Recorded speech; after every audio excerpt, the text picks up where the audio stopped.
नमस्कार, आप देखना शुरू कर चुके हैं अनोखी आवाज और मैं हूं आपके साथ अनुष्का।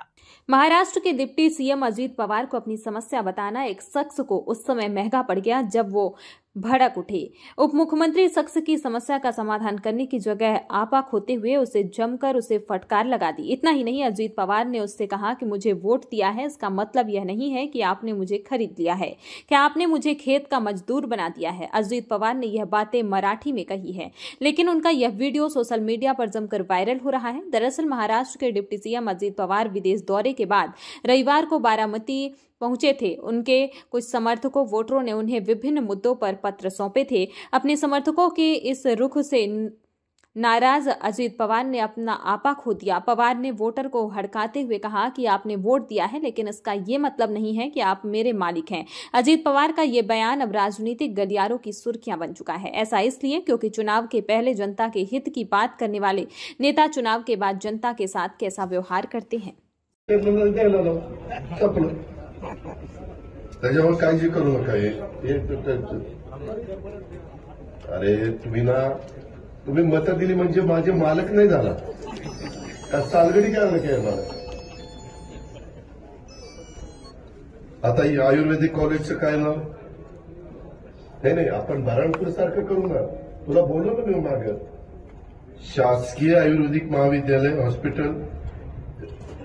नाही, हे मला आता नाही सांगता येणार। मागा आम्ही पुण्यश्लोक अहिल्यादेवी होळकर यांचं नाव दिलं, त्याचा बोर्ड झाला का हो तयार?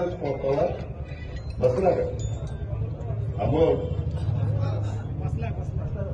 बसलाय तर हे तुमचं सजेशन आहे। आपण म्हणजे नावाबद्दल कोणाचं काही दुमत असायचं कारण असेल, मला देता येते का नाही बघतो ना बाबा। पुन्हा टाळी वाजवायचं काय खोटा बोलणार नाही। मी फक्त तिथं विचारतो, मागं जसं देता आलं तर इथंही देता येईल असं माझा अंदाज आहे।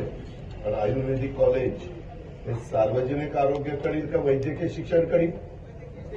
मग भाषा मुशीफ आपल्या साथ म्हणजे त्यांना विनंती करू, आपल्या हातात नाही। ब्रेकिंग न्यूज सुरूच, त्यांना विनंती करू।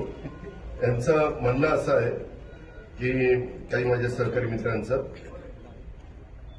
श्री छत्रपती संभाजी महाराज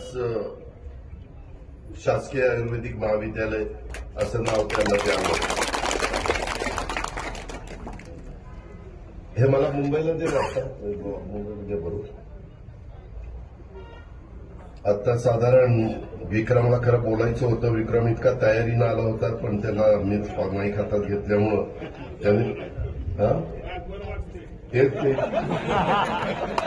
रात्रभर नुसता अभ्यास नाही केला, लक्ष्मणला श्रोता म्हणून बसवला। मी कसा बोलतो। इस खबर में फिलहाल इतना ही। अन्य खबरों के लिए बने रहिए अनोखी आवाज के साथ।